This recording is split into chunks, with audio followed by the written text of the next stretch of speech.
All right. Hi, everyone. My name is Lauren Goss, and we're here with Justin Riele. He is my first athlete coaching. We started working together in May 2019, right? 2019, Hanu. Yep. Yep, right before Hanu, 70.3. I started coaching Justin while I was racing professionally as a side hobby, just to kind of educate myself and try to start learning the sport. And And here I I am. hired Lauren because she was $100 a month. I was $100 a month. Exactly. So, and he got 100% of my attention because yeah, he was my only athlete. And then now, I am full time coaching with my company, BlackSheep Endurance. We have a squad of 30 athletes. A lot of these people have come from recommendations from Justin. And then really, I have people all over the world. So it's been great to build the coaching business. But really, this podcast, we're going to talk about Justin's, uh, I don't want to say success, but really like the road that got you there. And I think a lot of people are looking at you this year and they're like, wow, Justin got so fast. Like, what did he do? But I don't think people understand you've been consistently training now for the last 3.5 years. Yeah. So, yes, this year is a breakthrough year for Justin, but we knew this was coming a long time, right? And we just kept taking small steps every single season. And now we have arrived to, the level we really thought he could get to. And I'll be honest, as his coach, I kind of thought this was going to be his limit when I started with him in 2019. And now I'm here and I'm seeing so much potential for Justin. We have not touched the limits at all. And I'm really excited to see where it goes. So, Justin, I guess first, we asked a lot of people on Instagram questions they'd want to know. And really, people want to know first, how many hours a week are you training? And what has that looked like over the past few years? Yeah.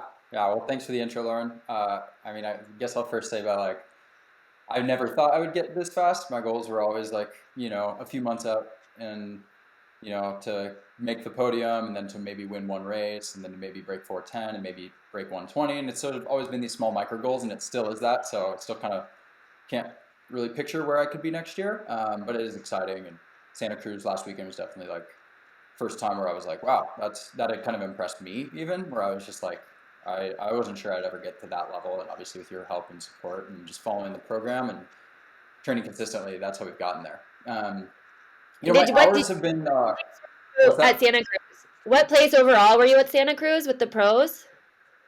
I would have been seventh pro with my time. Seventh pro. Yeah. And what people maybe don't understand, Justin went 354 at Santa Cruz, but when you're in the pro race, you're in groups, you're drafting. Well, you're legally drafting. It's much an easier dynamic. And I think this year Justin has time trialed all of his bikes. And so I'm very interested to see how he does in a group.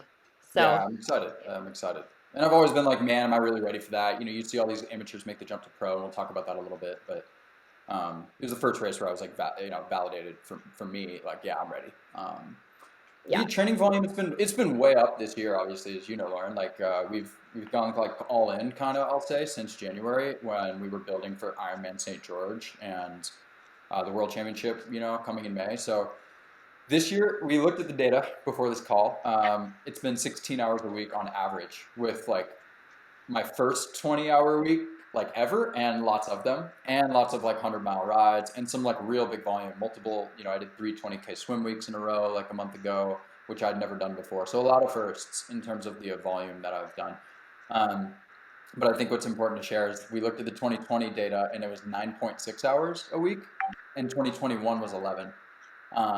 And so, for most of my like triathlon career, if you want to call it that, or triathlon like training, it's been pretty low volume, 9 to 12 hours, with a few 14 to 16 hour weeks, leading into races, Yep. balancing a full-time job, fairly high stress, big social life, living in San Francisco, like a lot of travel that was non-triathlon related. this year has been a big shift in all of that. Living in the suburbs of Nevada in Henderson with my wife as a full-time student grinding like 70, 80 hours a week. So like I have no social life, and outside of work, I can train almost, nonstop. Yeah, yeah. And we definitely identified.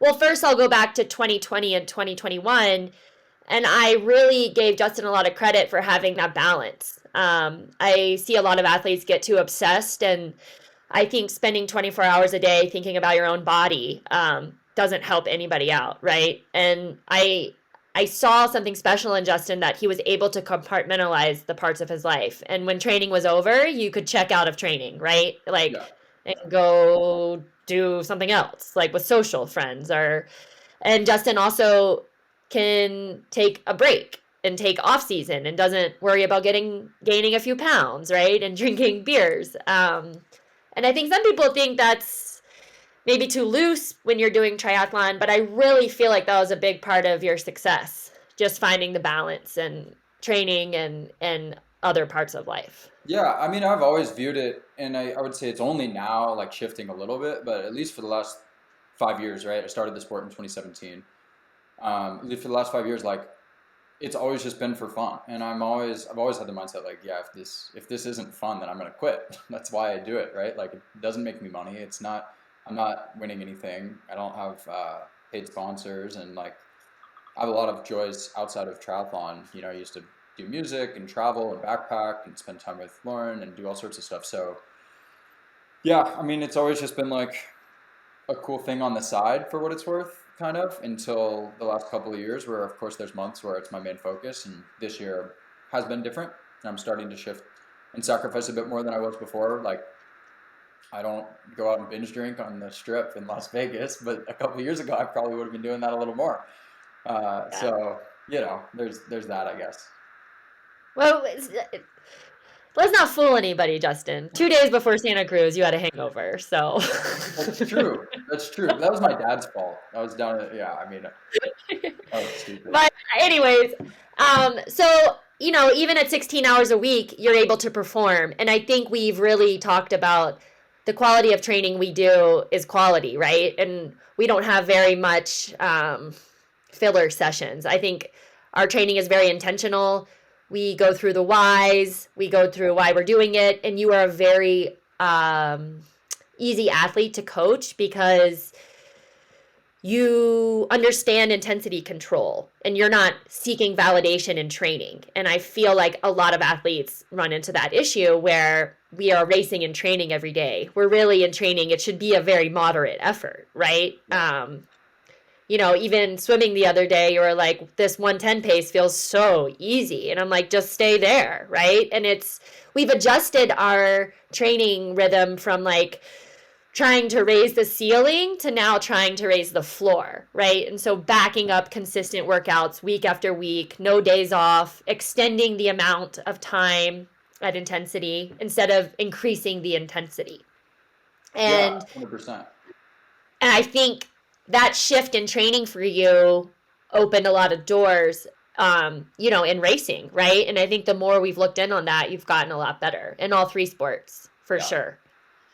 Yeah, for Yeah. sure. I mean, we got a question like, what are your favorite sessions, or types of workouts we're doing right now? And like, there's too many to like list off in a podcast, but I mean, 10 by 500 swimming, like at Ironman effort, like you can't fake that one, right? Like it's just like true volume, strength building, working like just above zone two in that aerobic zone. And then like a lot of the bike extension work we've done, I'll go out for a 4 hour TT ride and do 4 by 30 at 300 watts, like just getting comfortable dialing that in. And it's always almost always sub threshold, right? Like when's the last time you did VO2 work or above threshold work? Like almost Nothing. not at We've done all year. I think we've probably done maybe 10 minutes total of VO2 max Yeah. work. I guess we Um, did some hard running, right? I also got the question, what did you change between, the earlier 70.3s and my Santa Cruz 70.3 run specifically?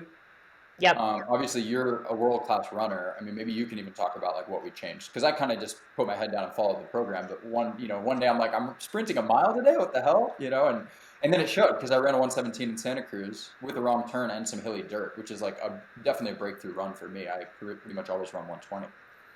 For sure, for sure. And back to the training, the training isn't sexy. And I think to get to the next level, it's a lot of grindy, boring work, right? Who wants to do swim 10 500s every single Monday by themselves? Nobody. 6 by 30 minutes, like a very uncomfortable pace. It's not hard, it's not easy. And I just don't think this training is for everyone. And I wouldn't say the training Justin does is hard. It's just mentally exhausting. And of course, there's a lot of hours, right? And it's lonely. Um, but we did identify this season before Justin decided to go pro, what did we need to work on? And I basically said, until you can run a 118, don't think about it. Like, you're not good enough to do, Yeah, and I'm very honest with him. I don't blow smoke up your ass. And your swim's there. Your bike is as good as anyone's, minus probably the Lionel and Sam Long and the Norwegians. But I feel like you can comfortably sit in a front pack. But your run just wasn't there. So and part of that is because Justin historically hasn't been able to handle mileage. And Justin had a really bad Achilles injury earlier this season, and he got into strength work. And that paid off, and he's carried that through the season, and he hasn't been injured. And how many miles a week are we up to on the run? 40? about 40. About Yeah. 40, yeah. I And don't that's think like you've a ever. 30, that's a 25%, 30% increase, right? I was doing basically 25 for years.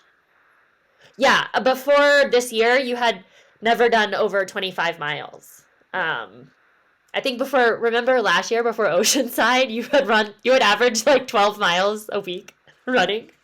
And I mean, I think you are lucky because we haven't done VO2 max testing with you, but you must have a massive VO2 max and you're able to get by.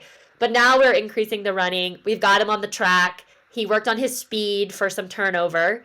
Um, and we got that. And now the rest of the season, we're going to be just dialing in threshold pace and doing a lot of intervals with short rest at threshold. And just try to extend that probably up to 15, 16K in a session. Instead of having him trying to run 5 minute mile repeats, right? Not interested in that right now. Yeah. So his running has definitely improved a lot. And that's really, I feel like, just a lot of intensity control stuff, sending you out on the track, making sure you're not going too hard. Um, and then we did do a couple speed VO2 max things just to find that turnover, right? And we will continue doing that maybe once every 3 months, but not very much at all. Yeah. Um, so I would say, I think another question people asked was going into Kona. Um, what are you averaging kind of per week swim, bike, run over the last month, I guess, during your Kona build? What does that look like for you? Yeah. I mean, I mean, I guess one thing is like I'm a big fan of like camps. We've always planned like one really big week here and there. So I think those help a lot. Like, so I had one big 25-hour week, which was my biggest week ever, where I Was that in did. I was in Tahoe at altitude with yeah, Tom and at John. altitude? Yeah. So I did 20K swim, 20 to 22K swim. I don't know, 300 miles on the bike maybe, and 40 miles running. I'd say a normal week is between 15 and 20K swim now, which is like the new normal. It's only been like that for 6 weeks. Right. Uh, 10 hours on the bike and for 40 miles of running. Yeah, with like, Yeah. one big easy long run, one key track or tempo session, and then the rest easy running, 8-minute pace for me, pretty much across the board. Sometimes down to 740, 730 if my legs feel okay, and that's still super low aerobic, heart rate 130, but it's really, yeah, I'd say those are probably the ballpark numbers. Yeah. And I think also you haven't been sick, you haven't been injured because you keep your easy stuff very easy, Yes. and also I think you fuel pretty well. A lot of Yeah. athletes weight concern. Like, what do you have for breakfast this morning after your lactate testing? Yeah, I mean, I rode with Paul Felder this morning for 2 hours indoors, and then because you didn't let me eat for my lactate testing, so I was starving. I had one bowl of cereal at 6 a.m. and then no gels. So I got off the bike and had, I don't know, 3 eggs with half a pound of pulled pork that we made in the crock pot yesterday, which will last me for the next like 4 days. Giant slice of cheese, 2 pieces of sourdough, an avocado, and then a 600-calorie protein shake with 2 bananas and 4 scoops of peanut butter.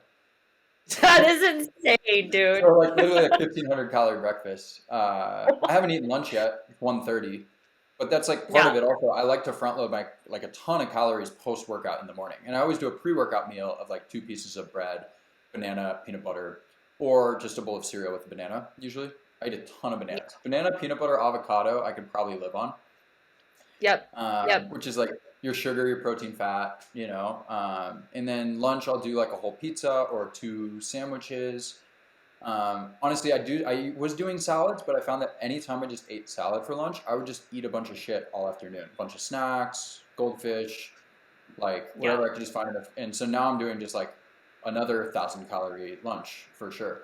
And then dinner, usually just like a protein meat and or a protein carb and a veggie. So like a pound, but like big, big portions, like a pound of yeah. salmon, half a plate of broccoli, and a giant baked potato would be like a typical dinner. And then I pretty much eat ice cream every night also, like 3 more scoops of ice cream and an IPA. Or I have just this year started cutting out the like weeknight IPAs and swapping it for an athletic brewing. But then I just eat more ice cream. So I think it just makes me feel better in the morning for my morning workout more than it does like calorie cutting. So like I don't know. We've Yeah. talked about weight loss. Like I'm actually pretty heavy. I'm 164, 162, 5'9".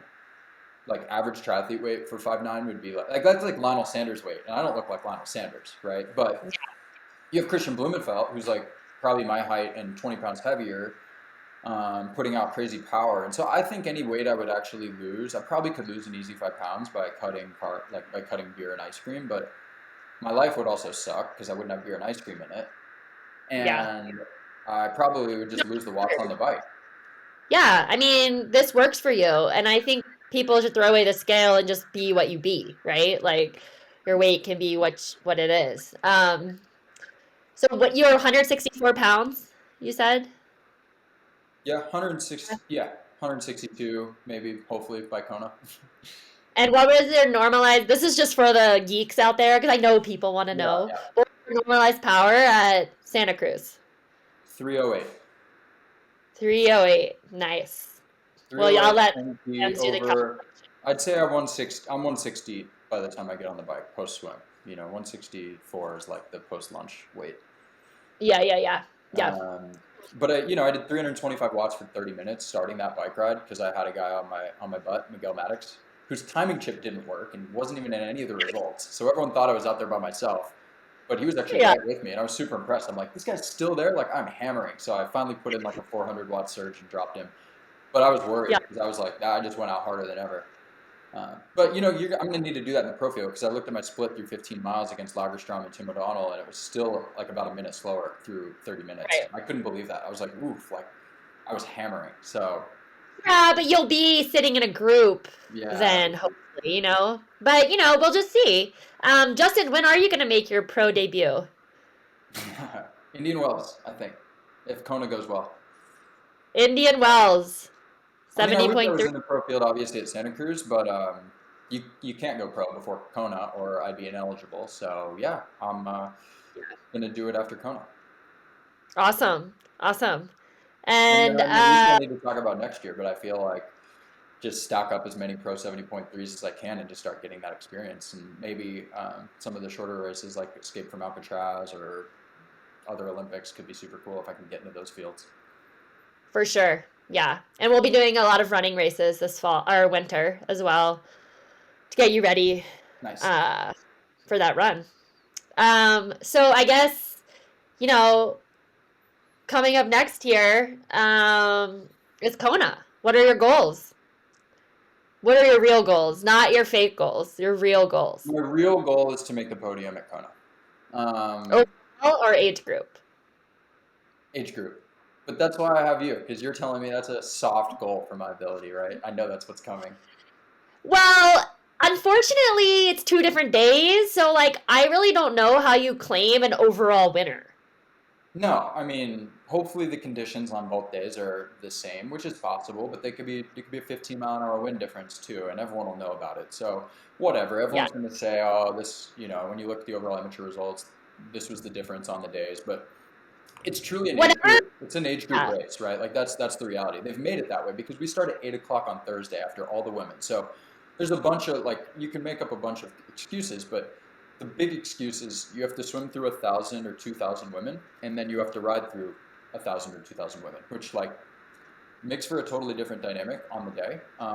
And starting later There's is also going to going be to be hard. like no drafting, I don't think, or very, very limited drafting in the men's age group race on Thursday, because the women pro field is 2 hours ahead. We won't touch them. We won't even see them ever. But on the men's day on Saturday, like you have a stacked field with thousands of guys that are all super strong. And so I'm excited about that because I think it opens the race up where I'm going to be out in the energy lab turning around on a Leahy drive. And I'm going to see the only men that are racing on Thursday are under 30, 25 to 29, and 50 plus. So just by looking at people, you'll know where you stand in the age group race, which is super unique. And most, on Saturday, I don't think other age groups are going to have that ability. You're not going to know if you're 30 That's or 40 true. or 36. No offense to the 50 plus out there, but they're probably not beating you. Yeah, Maybe, maybe I don't know. Luigi, he's getting up close to 50. The other yeah, guy we coach, this guy is crazy. a freak. I know. Um, this is gonna be like a pro race for you, kind of. You're just racing the people you see, People around you. Yeah, and you all exactly. start at the same time. Yeah. And I Yeah, mean, that's great. it's easy to say like, oh, I want to win or I want to get second, right? But the truth is, only one American has been on the podium in 25 to 29 age group in the last 10 years, which is like crazy because if it's anything like Nice, you show up to Kona, it's going to be a completely more competitive field than St. George. You're gonna have people from all over the world, and you just never know who could show up. I mean, there could be you have a German, an Australian, a Frenchman, and a guy from London all show up, and they could all be better than me for sure. Like I'm not world class, but you're going to need to execute a perfect race, and between that third and eighth spot in the age group will probably be like minutes, single digit minutes. It's Yeah. going to come down to the final 10K of the run at the end of the day. Um, Yep. and then of course you have Matt Marquardt, one of the most like crazy rises, phenom amateurs ever in his second year in the sport, basically like riding at the top U.S. pro level. So he's going to be at Kona. Even on my best day, if he has his best day, he'll beat me. I'm fine with that. But anyone can blow up, so never count Yeah. out you never give up on the opportunity to win. It'd be incredible to win if that happens. But my true goal is to be standing on the podium. And I think if I have the best day I possibly can have, I'll be there. I agree. I agree. And I think we also respect the distance, right? It's an Ironman. Yeah, Like it's not my specialty. Like I'm much more successful exactly. relative to the rest of the U.S. amateurs in 70.3 than the Ironman, just because I've mostly fallen apart on the back half of the run every time I've done one. Yeah. You've done 3 Ironmans, Yep. Kona, Cozumel, and St. George. Um, and yeah, I mean, we've done some longer runs, we've done some double runs, and hope you've got a whole summer of heat training. I think you got everybody beat on that heat training. Yeah, it was 110 every day last week. Yeah. And so I think you have a great shot for the podium there. So I guess what else, Justin? Anything else we should add? I don't know. I'm looking over the questions to see if we missed anything. Yeah, let's see if we missed We anything. got a lot of how do Favorite you look balance flavor. training? How do you balance corporate life? I mean, I train in the morning, then I work, then I train again, and then I eat, and then I do a little more work, and I watch Netflix, and then I go to bed at 9:30, and I wake up at 5:30 or 6. Like that's my Monday through Friday, and then Saturday I train from 6 a.m. to 2 p.m. and Sunday I train from 9 a.m. to 2 p.m. basically. And it works because I have no kids, and my wife is in grad school grinding like literally 8 a.m. to 8 p.m. Monday through Thursday, and then we hang out Friday nights. And then Saturday all day she studies, and then we hang out Saturday nights, and then Sunday all day she studies while I train, and then we hang out Sunday nights. So that's Yeah. kind of our life since we moved to Henderson. And we have a house here, and I got a nice little trainer set up, and And you guys just bought a house, right? yeah, we just bought a house. We're closing the week after Kona. Super exciting. Well, you were closing the day of your race, but I know. We just signed the amendment yesterday. That was such a botch. I was like, meet me in uh, T2. I'll sign the documents. well, I think we should do another one of these after your first pro race and see how that goes. Yeah, Um, it'll be fun, right? Like, I'm just excited. Clash Miami or Clash Daytona is the same day as Indian Wells, so I feel like that's going to pull some of the top pros because it has a 100K prize purse instead of 50K. Probably pull some of the top pros out of Indian Wells, so we'll talk about that yeah, because it makes it exciting. Like my actual goal for that race sounds even crazy to myself, but like is actually getting the money, and be top 10. yeah, Um, that's not crazy. You did it last weekend. yeah, that still feels crazy, right? Like That was your dream. That was a dream day for you. That was a I know. breakthrough race. Yeah, my goal for next year, 2023, was be in the money one time. And then to do it last Right, weekend, I know I wasn't in head to head with them, but like yeah, count it, right? Like I count it. right. So I now count I'm it. like, shit, what's next? What Yeah. kind of feels crazy, Yep. but And I think next year will be an adjustment though of just figuring out the dynamics in the pro race because it's a lot different than amateur racing. yeah, Just the style of racing. But 100%. you actually, I think you're gonna thrive in that environment because you're such a racer. Yeah, Um, you love the head to head type stuff. So yeah. yeah, keep following Justin's journey to somewhere. Yeah. And hit up Lauren if you want the best coach. She's not $100 a month anymore, but she'll make you fast. Oh, and Justin has started coaching one athlete, Very exciting. and learning the sport. So I've been teaching him how to coach, and it's been fun. He's Yeah. sticking with one athlete for now. Yeah. No more side hustles for me. I need to keep my day job at Upstart. Yeah. Okay. Well, thanks for chatting, and good luck at Kona, man. Talk to you tomorrow. Okay. Bye.